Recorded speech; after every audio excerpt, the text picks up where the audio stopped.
प्यारे बच्चों,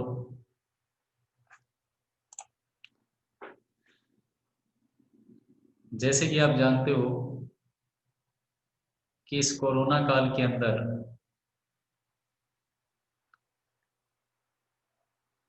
कॉलेजेस में अभी तक ऑफलाइन क्लासेस स्टार्ट नहीं हो पाई है। हमारे पास सिर्फ और सिर्फ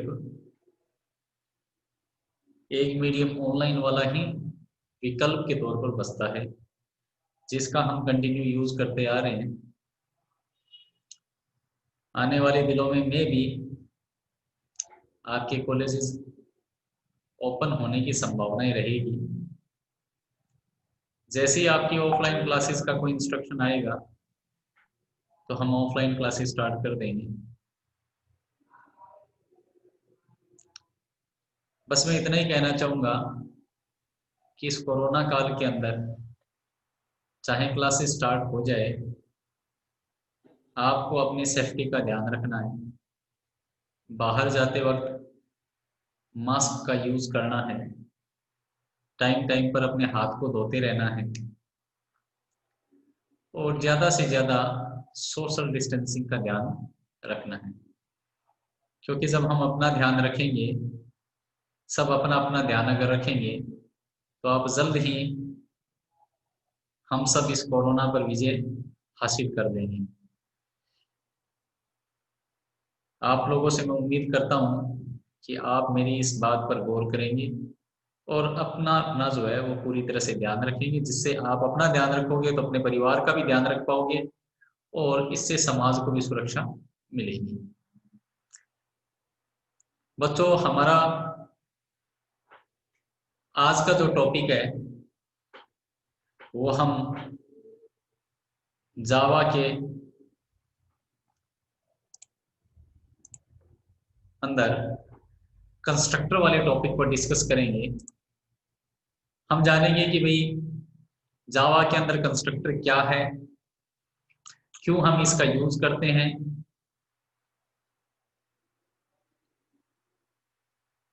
और इसका यूज करने से हमें क्या क्या बेनिफिट हो सकते हैं।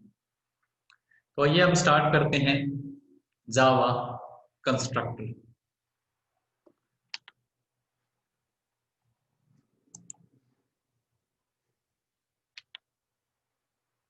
सबसे पहले तो बच्चों हम जावा के कंस्ट्रक्टर की डेफिनेशन डिस्कस करेंगे कि कंस्ट्रक्टर है क्या।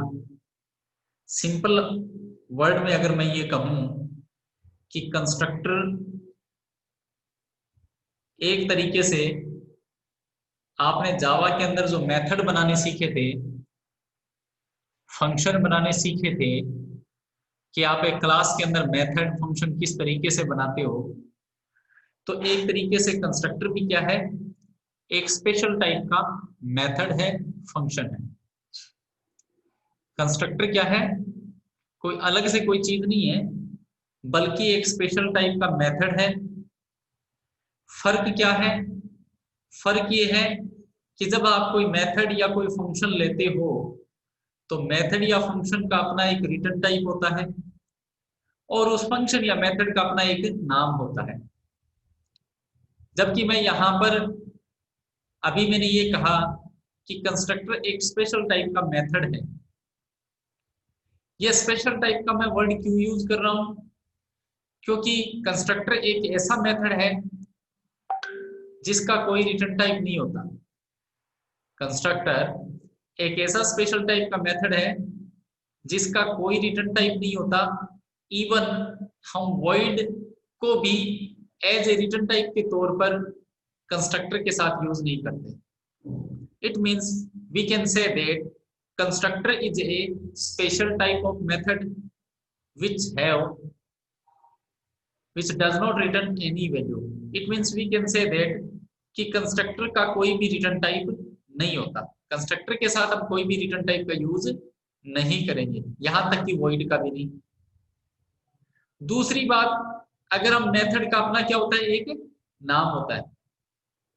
मेथड का हम अपनी रिक्वायरमेंट के हिसाब से डिफरेंट डिफरेंट नेम ले सकते हैं, लेकिन कंस्ट्रक्टर एक ऐसा स्पेशल टाइप का मेथड है जिसका नेम वही होगा जो क्लास का नेम है।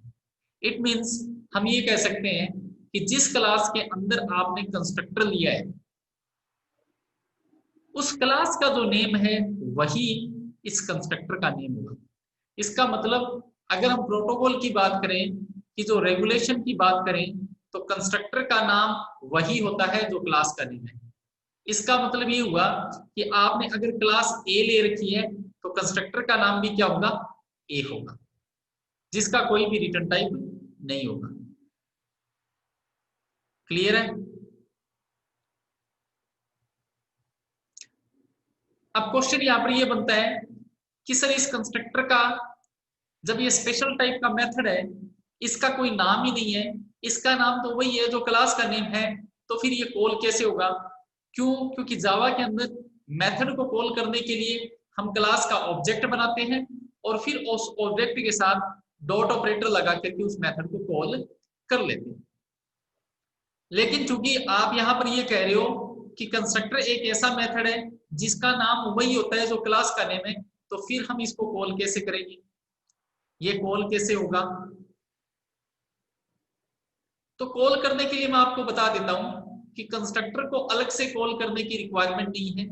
जैसे ही आप क्लास का ऑब्जेक्ट बनाओगे, जैसे ही आप क्लास का ऑब्जेक्ट बनाओगे कंस्ट्रक्टर ऑटोमेटिकली कॉल हो जाएगा। इसका मतलब ये हो गया कि कंस्ट्रक्टर को अलग से कॉल करने की रिक्वायरमेंट नहीं है, जैसे ही आप क्लास का ऑब्जेक्ट बनाओगे कंस्ट्रक्टर कॉल हो जाएगा। अब यहां पर क्वेश्चन ये बनता है what is the use of constructor? हम आखिर कंस्ट्रक्टर का यूज क्यों करते हैं? जैसे कि मैंने आपको ऑब्जेक्ट बताया कि जैसे ही आप क्लास का ऑब्जेक्ट बनाओगे कंस्ट्रक्टर कॉल हो जाएगा।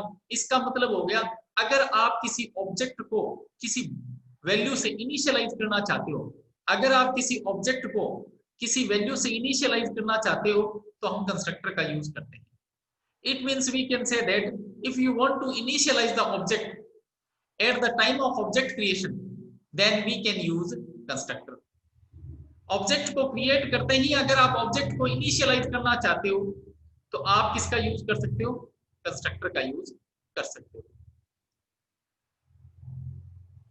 आगे यहां पर ये लिखा है कि क्लास के अंदर जो आप मेथड लेते हो, क्लास के अंदर जो मेथड लेते हो, क्लास के अंदर जो डेटा लेते हो, डेटा को हम क्लास का डेटा मेंबर कह देते हैं, फंक्शन मेथड को हम क्लास का मेंबर मेथड कह देते हैं। इसका मतलब क्लास के अंदर जो हम मेथड और जो डेटा लेते हैं वो क्लास के क्या होते हैं? मेंबर होते हैं। तो यहां पर क्वेश्चन ये बनता है कि जो कंस्ट्रक्टर आप लेते हो क्या वो भी क्लास का मेथड होता है? यह हम आगे चल करके डिस्कस करेंगे। तो अभी तक हमने ये डिस्कस किया है कि कंस्ट्रक्टर क्या है। कंस्ट्रक्टर एक मेथड है जिसका ना तो कोई रिटर्न टाइप होता है और उसका मेथड का जो नाम है वो वही होता है जो क्लास का नेम है। कॉल कैसे होता है? जैसे ही क्लास का ऑब्जेक्ट क्रिएट करते हो कंस्ट्रक्टर कॉल हो जाता है। क्यों यूज करते हैं? किसी ऑब्जेक्ट को इनिशियलाइज करने के लिए हम इसका यूज कर सकते हैं। इतना क्लियर है? यस और नो? Yes sir. आगे बढ़े? Yes sir. ओके, देखो जैसे कि मैंने अभी आपको रेगुलेशन बताए थे कि a constructor does not have return type, constructor का कोई रिटर्न टाइप नहीं होता। The name of the constructor must be the same of the class name, constructor का नेम वही होना चाहिए जो क्लास का नेम है। Unlike method, constructor are not considered member of a class. यहां पर एक बात और लिखी हुई है, वो क्या लिखी हुई है कि मेथड जो होते हैं क्लास के अंदर, जो मेथड होते हैं वो क्लास के क्या होते हैं? मेंबर होते हैं। क्लास के अंदर जो मेथड लेते हैं वो क्लास के क्या कहलाते हैं? मेंबर होते हैं। जबकि कंस्ट्रक्टर जो है उनको क्लास के मेंबर कंसीडर्ड नहीं किए जाते हैं। Constructor are not considered member of a class, देखो अंडरलाइन लगाई हुई नीचे, इसका मतलब हो गया कंस्ट्रक्टर को मेथड की तरह क्लास का मेंबर जो कंसीडर नहीं किया जाएगा। क्यों नहीं किया जाएगा हम इसके बारे में बाद में डिस्कस करेंगे। उसके बाद में अगली लाइन में लिखा हुआ है a constructor is called automatically when a new instance of an object is created. इसका मतलब क्या हुआ? इसका मतलब ये हुआ कि जैसे आप क्लास का ऑब्जेक्ट क्रिएट करोगे, इंस्टेंस यहां जैसे आप क्लास का ऑब्जेक्ट क्रिएट करोगे कंस्ट्रक्टर क्या हो जाएगा? ऑटोमेटिकली कॉल हो जाएगा। ये बातें मैं डिस्कस कर चुका हूं। उसके बाद हम बात करते हैं कंस्ट्रक्टर के टाइप की। कंस्ट्रक्टर के टाइप की अगर हम बात करें तो there are two types of constructor. Constructor कितने टाइप के होते हैं? टू टाइप्स के कंस्ट्रक्टर होते हैं। First one is default constructor. Default का मतलब है ऐसा कंस्ट्रक्टर जिसके अंदर कोई आर्ग्यूमेंट नहीं होता, उसे क्या कहते हैं? डिफॉल्ट कंस्ट्रक्टर कहते हैं। And second one is parameterized constructor. ऐसा कंस्ट्रक्टर जिसके अंदर नेम से क्लियर है, जिसके अंदर पैरामीटर होते हैं, उसको पैरामीटराइज्ड कंस्ट्रक्टर कहते हैं। और जिसके अंदर पैरामीटर नहीं होते उसे क्या कहते हैं? डिफॉल्ट कंस्ट्रक्टर कहते हैं। अब यहां पर डिफॉल्ट कंस्ट्रक्टर के बारे में हम डिस्कस कर रहे हैं कि a constructor is called default constructor when it does not have any parameter. ऐसा कंस्ट्रक्टर जिसके अंदर कोई पैरामीटर नहीं होता उसे क्या कहते हैं? डिफॉल्ट कंस्ट्रक्टर कहते हैं। इसके बाद आपने लिखा है if we don't define a constructor in a class then compiler creates default constructor with no argument for the class and if we write a constructor with argument और no argument then compiler does not create default constructor. ये बात ध्यान रखने वाली है, बहुत ही important बात लिखी हुई है यहां पर। क्या लिखी हुई है ध्यान से समझे इसको, कि कोई जरूरी नहीं है कि आप जब जावा के अंदर क्लास बनाओ तो उसके अंदर कंस्ट्रक्टर लो, क्योंकि अब तक आपने जावा के अंदर जितनी भी क्लासें बनाई है किसी भी क्लास के अंदर कंस्ट्रक्टर नहीं लिया। मतलब कोई ऐसा मेथड नहीं लिया जिसका कोई रिटर्न टाइप ना हो और जिसका नेम क्लास के नेम के इक्वल हो। इसका मतलब आपने अभी तक क्लास के अंदर कंस्ट्रक्टर बनाया ही नहीं है। तो यहां पर ये क्या कह रहा है? यहां पर ये कह रहा है कि अगर आप, क्योंकि मैंने अभी बताया कि कंस्ट्रक्टर कब कॉल होता है, जैसे ही आप क्लास का ऑब्जेक्ट बनाते हो तो कंस्ट्रक्टर कॉल होता है। इसका मतलब आपने क्लास के मेथड मेंबर्स को एक्सेस करने के लिए, क्लास के मेंबर को एक्सेस करने के लिए आप क्या बनाते हो? क्लास का ऑब्जेक्ट बनाते हो। और ऑब्जेक्ट बनाते ही आप ये कह रहे हो कि क्या होता है? कंस्ट्रक्टर कॉल होता है। इसका मतलब ये हो गया कि अब तक तो आपने क्लास के अंदर कोई कंस्ट्रक्टर बनाया ही नहीं, तो फिर क्या कॉल हो रहा था? तो आंसर ये है कि तब भी कंस्ट्रक्टर कॉल हो रहा था। तो यहां पर अब क्वेश्चन ये बनता है कि सर जब हमने कंस्ट्रक्टर क्लास के अंदर लिए ही नहीं तो ऑब्जेक्ट बनाते ही कंस्ट्रक्टर कैसे कॉल होगा? तो यही बात यहां पर लिखी हुई है कि if we don't define a constructor in a class then compiler creates default constructor with no argument for the class. कि अगर आप क्लास के अंदर कोई कंस्ट्रक्टर क्रिएट नहीं करते हो तब कंपाइलर ऑटोमेटिकली क्लास के अंदर एक डिफॉल्ट कंस्ट्रक्टर मतलब बिना पैरामीटर वाला कंस्ट्रक्टर क्रिएट कर देता है क्लास के लिए। क्यों? क्योंकि क्लास के अंदर कंस्ट्रक्टर तब क्रिएट करेगा तभी तो ऑब्जेक्ट बनाते ही डिफॉल्ट कंस्ट्रक्टर कॉल होगा, जो आपको दिखाई नहीं देगा, ये ध्यान रखना, क्योंकि आपने तो बनाया नहीं है क्लास के अंदर कंस्ट्रक्टर, ठीक है। और ऑब्जेक्ट बनाते ही कंस्ट्रक्टर कॉल होगा तो ऑटोमेटिकली क्या होता है, कंपाइलर जो है, जावा का जो कंपाइलर है, जावा सी कंपाइलर है, वो ऑटोमेटिकली क्लास के अंदर क्या क्रिएट कर देता है? एक डिफॉल्ट कंस्ट्रक्टर क्रिएट कर देता है, ताकि जब ऑब्जेक्ट क्रिएट करते हैं तो कोई एरर ना आए, क्योंकि ऑब्जेक्ट क्रिएट करते ही उसको क्या चाहिए? क्लास के अंदर एक डिफॉल्ट कंस्ट्रक्टर चाहिए जो ऑटोमेटिकली क्रिएट किया जाता है, किसके द्वारा? क्लास के द्वारा, सॉरी कंपाइलर के थ्रू क्रिएट किया जाता है। तो अब आगे ये लिख रहे हैं and if we write a constructor with argument और no argument then compiler does not create default constructor. ये कह रहा है कि अगर आपने खुद क्लास के अंदर बिना पैरामीटर वाला मतलब डिफॉल्ट कंस्ट्रक्टर क्रिएट कर लिया है या पैरामीटर वाला कंस्ट्रक्टर कॉल क्रिएट कर लिया, तब उस केस में कंपाइलर जो है वो डिफॉल्ट कंस्ट्रक्टर क्रिएट नहीं करेगा। इसका मतलब ये हुआ कि अगर आपने क्लास के अंदर एक भी कंस्ट्रक्टर क्रिएट कर लिया, चाहे वो पैरामीटर वाला हो चाहे वो बिना पैरामीटर वाला हो, अगर आपने क्लास के अंदर एक भी कंस्ट्रक्टर क्रिएट कर लिया तो कंपाइलर अपनी तरफ से कोई डिफॉल्ट कंस्ट्रक्टर क्रिएट नहीं करेगा। उसके बाद में देखो आगे क्या लिखा हुआ है कि default constructor provide the default value to the object like zero और null etc depending on the type. यहां पर इस लाइन को समझना जरूरी है कि सपोज करो कि आपने एक स्ट्रिंग टाइप का वेरिएबल लिया, उसके अंदर कोई वैल्यू नहीं डाली और आप उस वेरिएबल की वैल्यू को जो स्ट्रिंग टाइप का है उसको प्रिंट करवा रहे हो, तो डिफॉल्ट वैल्यू नल प्रिंट होगी। इसका मतलब स्ट्रिंग टाइप की जो स्ट्रिंग की जो डिफॉल्ट वैल्यू होती है वो क्या होती है? नल होती है। इसी तरीके से आपने इंटीजर टाइप का वेरिएबल लिया, उसमें कोई वैल्यू नहीं डाली और आप उस वेरिएबल की वैल्यू को प्रिंट करवाना चाहते हो, तब डिफॉल्ट वैल्यू जीरो प्रिंट होती है। इसका मतलब इंटीजर की डिफॉल्ट वैल्यू जीरो होगी और स्ट्रिंग की डिफॉल्ट वैल्यू क्या होगी? नल होगी। ये आपके डेटा टाइप पर डिपेंड करता है कि आप किस टाइप का वेरिएबल यूज कर रहे हो। इतनी बात क्लियर है? यस और नो? Yes sir. सर आगे बढ़े? सर कोई क्वेरी है क्या?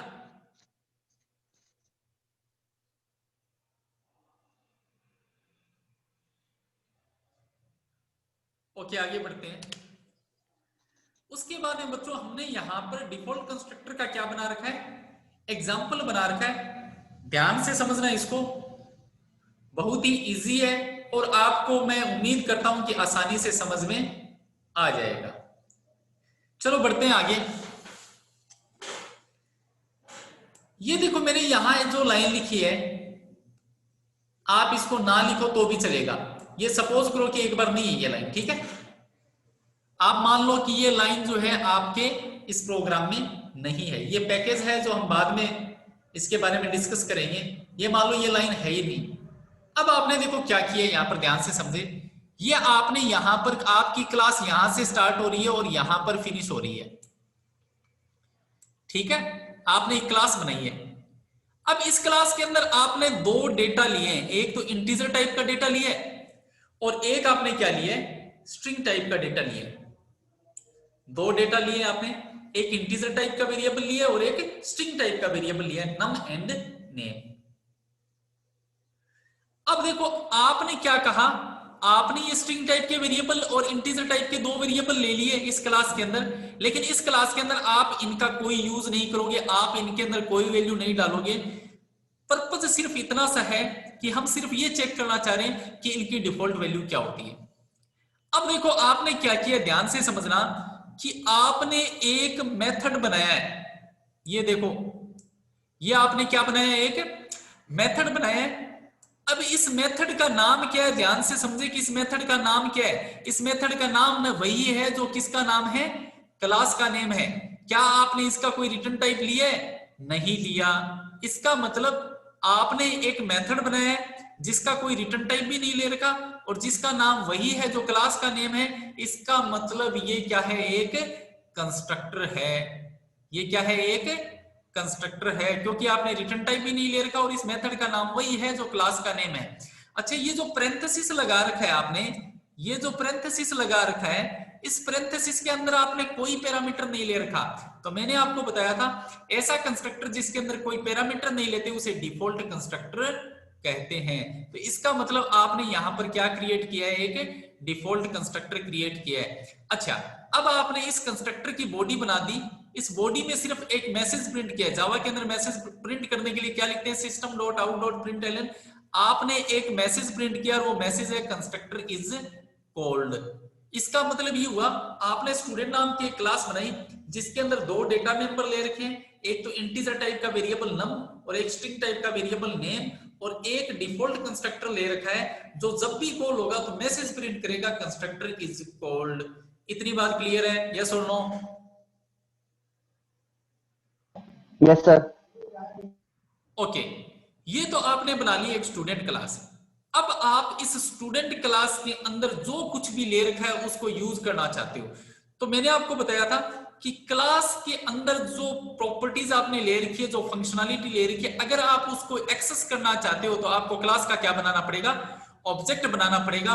और ऑब्जेक्ट हम नॉर्मली कहां बनाते हैं, मेन मेथड के अंदर बनाते हैं। तो अब आपने क्या किया, आप चाहते हैं तो देखो मेन मेथड जो है ना, ये आपकी क्लास यहाँ पर फिनिश हो रही है, मेन मेथड यहीं पर बना सकते थे पब्लिक स्टैटिक वॉइड में, लेकिन आपने मेन मेथड के लिए एक अलग ही क्लास ले ली।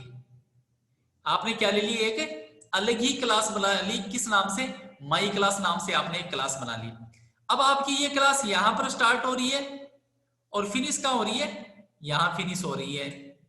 इस क्लास की बॉडी है। अब इस क्लास के अंदर देखो आपने मेन मेथड बनाया जो आपका यहां से स्टार्ट हो रहा है और यहां पर फिनिश हो रहा है। ये आपने मेन मेथड बना लिया पब्लिक स्टैटिक वॉइड में, ओके। अच्छा, अब आपने क्या किया, देखो सबसे पहले क्लास का ऑब्जेक्ट क्रिएट किया। क्लास का नेम क्या है, स्टूडेंट। ऑब्जेक्ट कैसे क्रिएट करते हैं, क्लास का name variable name is equal to new और क्लास का नेम। आपने इस तरीके से ऑब्जेक्ट क्रिएट किया स्टूडेंट क्लास का। अब मैंने आपको बताया था कि जैसे ही आप क्लास का ऑब्जेक्ट क्रिएट करोगे तो क्लास का कंस्ट्रक्टर, डिफॉल्ट कंस्ट्रक्टर कॉल हो जाएगा।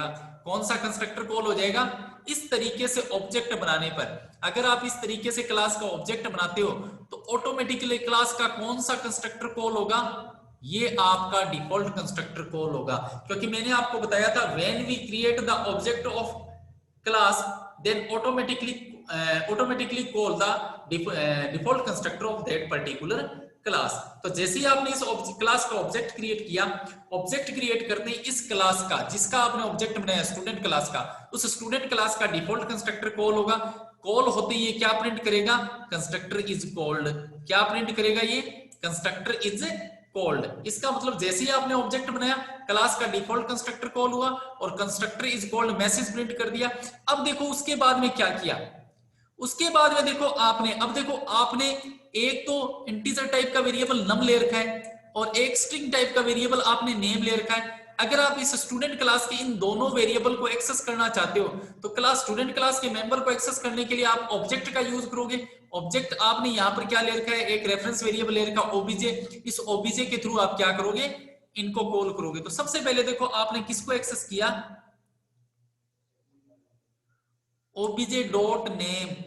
आपने ओबीजे जो एक स्टूडेंट क्लास का जो ऑब्जेक्ट या रेफरेंस वेरिएबल मान लो, आप इस ऑब्जेक्ट के थ्रू किसको कॉल कर रहे हो, नेम नाम के वेरिएबल को कॉल कर रहे हो, स्टूडेंट क्लास के डेटा को कॉल कर रहे हो name, OBJ dot name access कर रहे हो और उसको साथ में क्या करवा रहे हो, प्रिंट करवा रहे हो।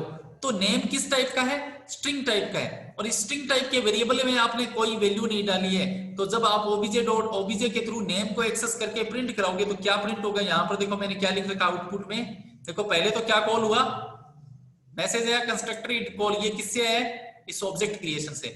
उसके बाद में आप ओबीजे के थ्रू नेम को एक्सेस किया और उसको प्रिंट करवाया तो क्या प्रिंट हुआ, ये नल प्रिंट हो गया, क्योंकि स्ट्रिंग की डिफॉल्ट वैल्यू क्या होती है, नल होती है।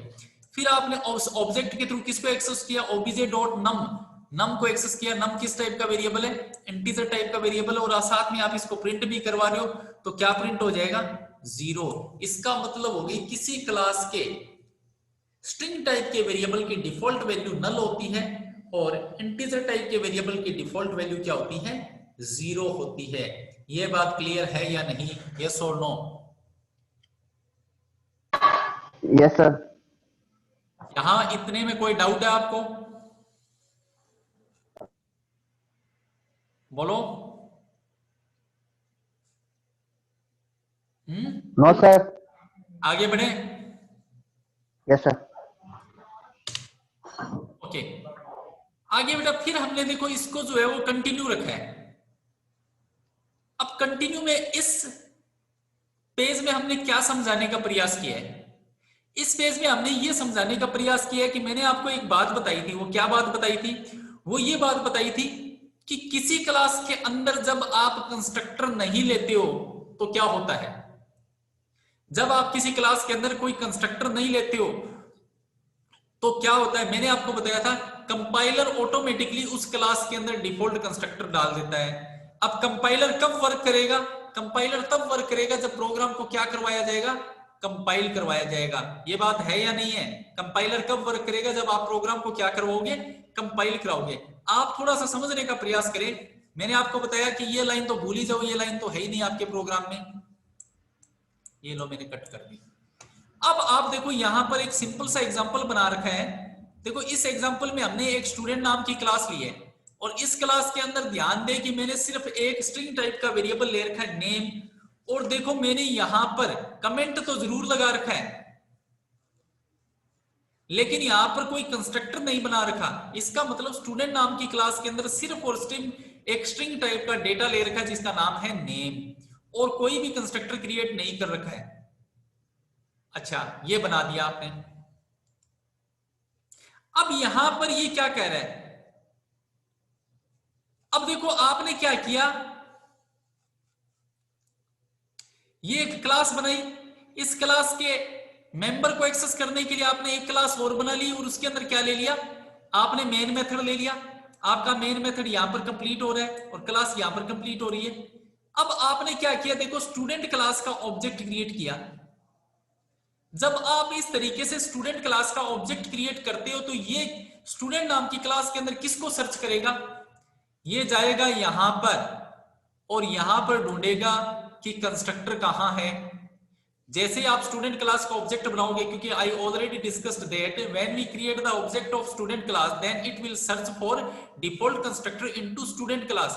ये सीधा स्टूडेंट क्लास में गया और सर्च कर रहा है कि कंस्ट्रक्टर कहां है। क्या इसमें कोई कंस्ट्रक्टर नजर आ रहा है आपको? यस और नो?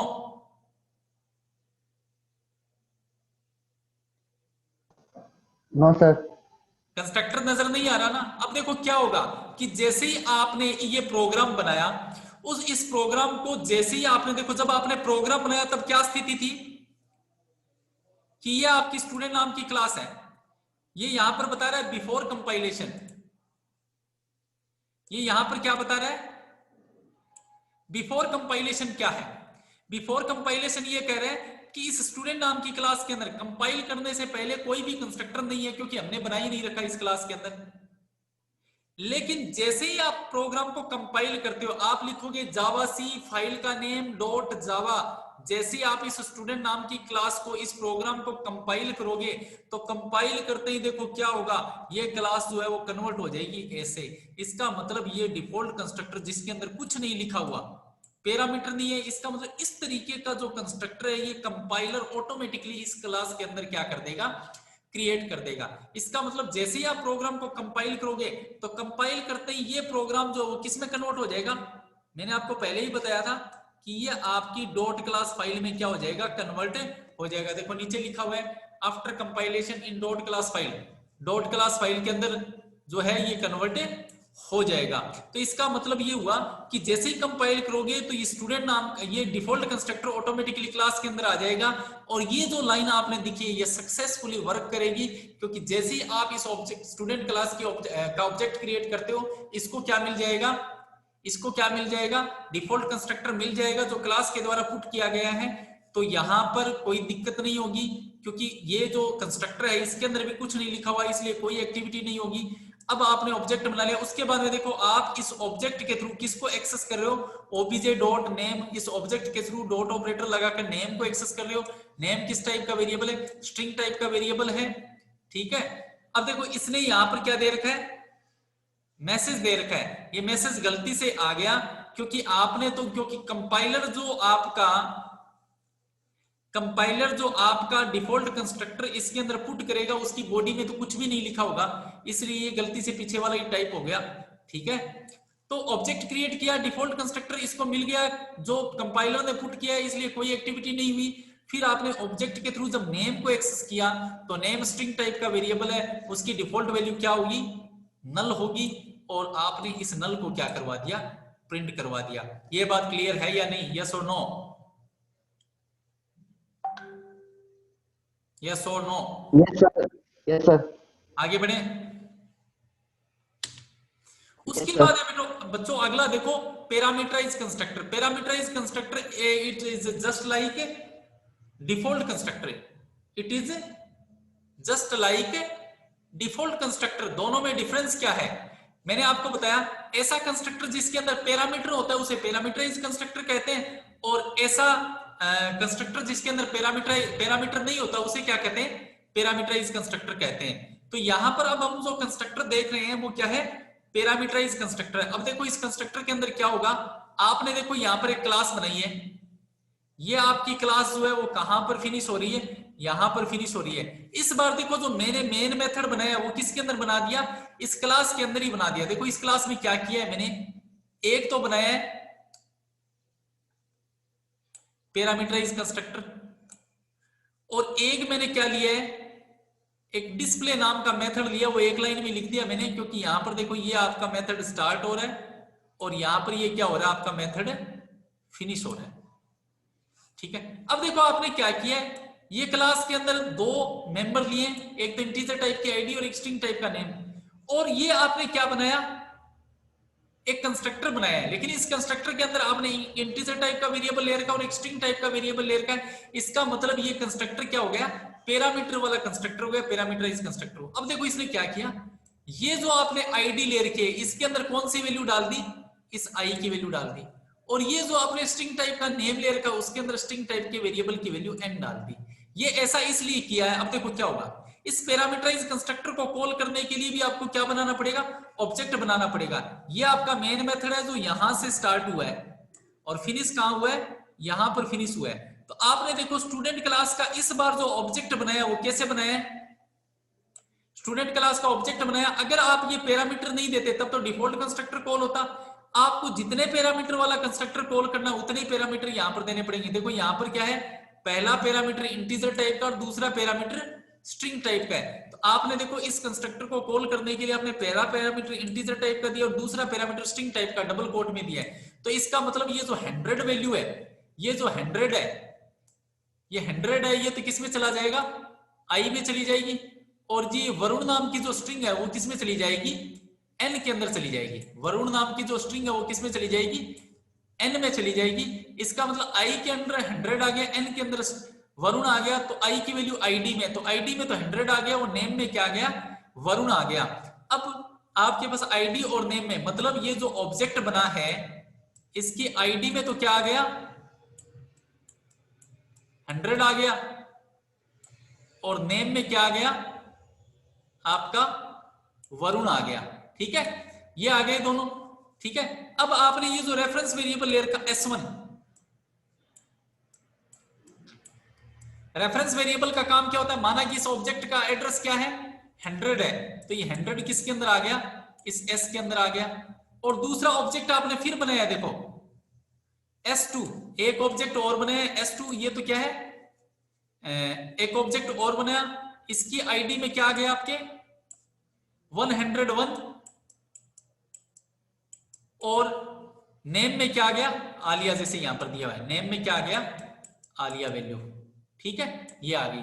अब आपने दूसरा रेफरेंस वेरिएबल कौन सा ले रखा है, S2, माना कि इसका एड्रेस क्या है, 200 है, तो इसका मतलब इसके अंदर क्या आ जाएगा, 200 आ जाएगा। ठीक है, अब आपने देखो एक डिस्प्ले नाम का मेथड बना रखा जो आईडी और किसको प्रिंट कर रहा है, आईडी फिर स्पेस देकर के नेम को प्रिंट कर रहा है। तो आपने S1 ऑब्जेक्ट के थ्रू डिस्प्ले को कॉल किया, S1 ऑब्जेक्ट के थ्रू डिस्प्ले को कॉल किया, तो उसने S1 ऑब्जेक्ट के थ्रू डिस्प्ले को कॉल करोगे तो ये क्या प्रिंट करा, आईडी, S1 का आईडी और नेम प्रिंट कर देगा क्या, 100 एंड वरुण। तो ये क्या प्रिंट हो गया, 100 एंड वरुण प्रिंट हो गया।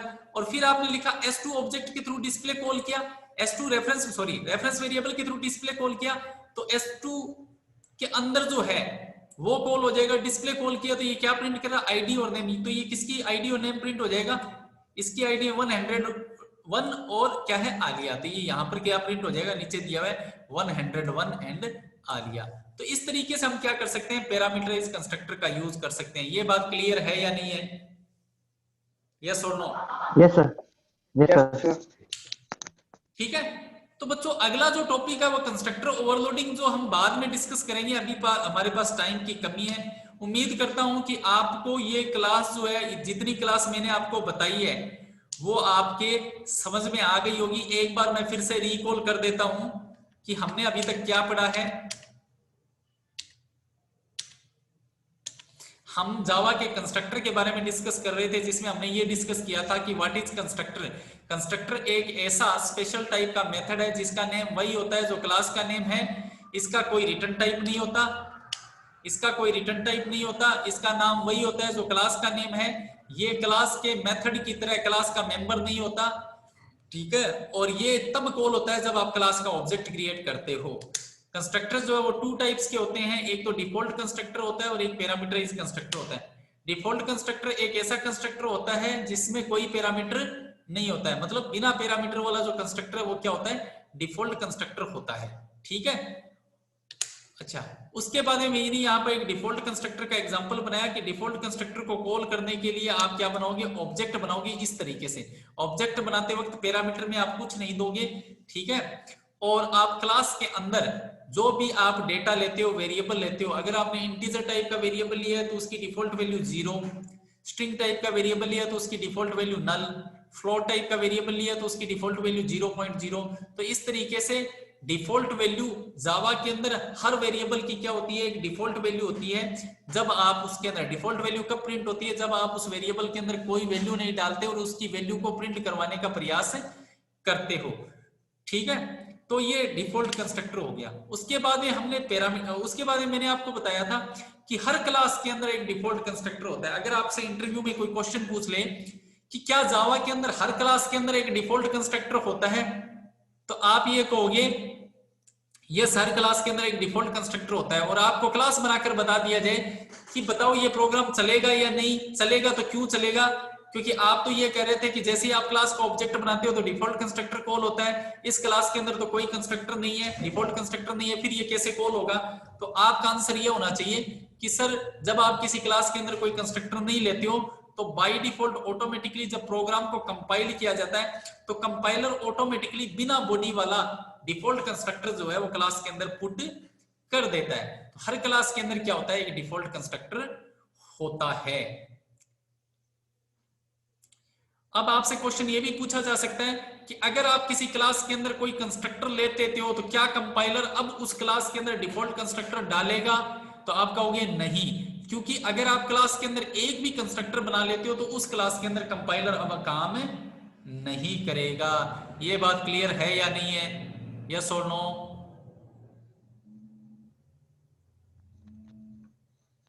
यस और no? Yes sir. Yes sir. ठीक है बच्चों, आप बढ़िया से तैयारी करो। हम अपनी क्लासेस को, ऑफलाइन क्लासेस जब तक नहीं चलती है उसको कंटिन्यू रखेंगे, ठीक है? तब तक के लिए आप जो है अपने साथी लोग हैं उनको भी जगाओ, उनको भी कहो कि भाई अपनी जो है ऑनलाइन क्लासेस स्टार्ट हो गई है। ठीक है? ठीक है बेटा, थैंक यू।